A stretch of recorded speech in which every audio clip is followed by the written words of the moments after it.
Okay, so today we're going to be talking about James Bowie, American frontier, revolutionary in the Texas Revolutionary War against Mexico. He was a simple man at first. Started out as a boy, ninth of 10 children, and then we'll go on to his later years. But we need to know exactly how he became an American icon, and we'll discuss that today. So, to start with, James Bowie was born in 1796. There are still speculations of when he was born, whether it was April or some other month, but he was born in 1796, and he was the ninth out of 10 children. They started out in Kentucky, and then they later on moved to Louisiana, where majority of his life would he spend working with his family, learning all the survival trades, being a frontiersman, and pretty much growing as a young boy.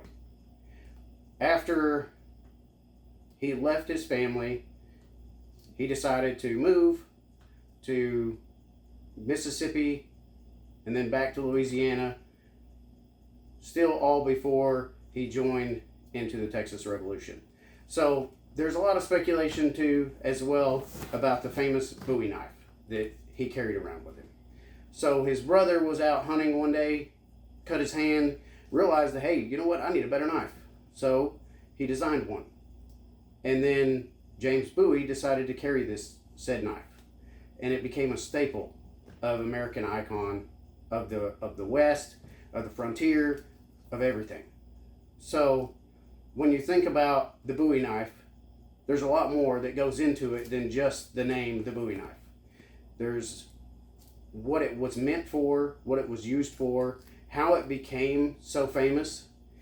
There was a duel that James Bowie decided to attend with Major Wright in 1827, and they called it the sandbar fight.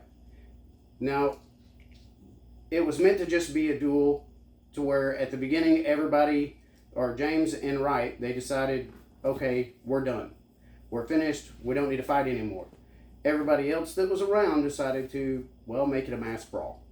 Bowie suffered a lot of wounds.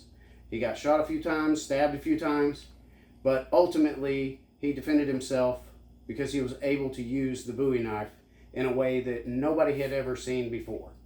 So, in defeating multiple people during this time, he was able to instill in the frontier and in the West this knife that is now iconic.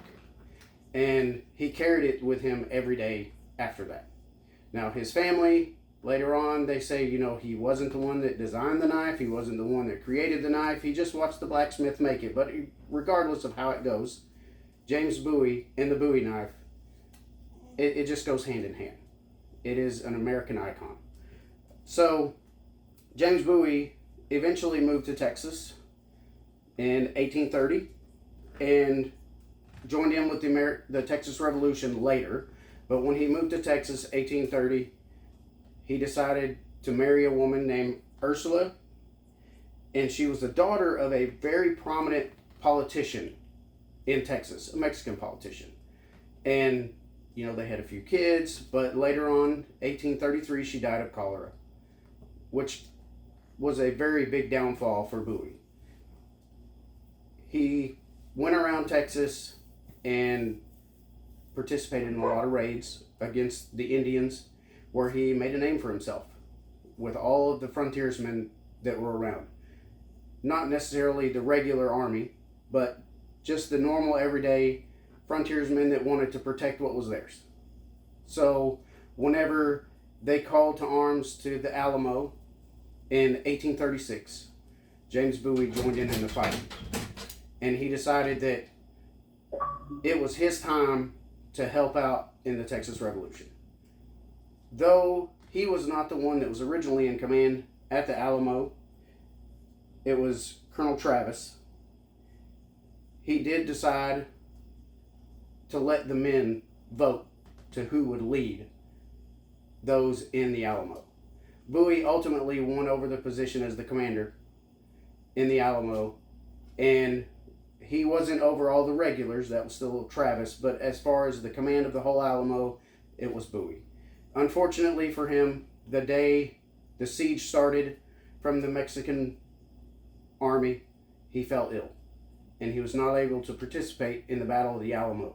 Some say that whenever he died, March 6th, that he fought to the last breath. And in conclusion, James Bowie was a frontiersman, he was a survivalist, he was a Texas revolutionary, and he was overall an icon of the frontier. Thank you.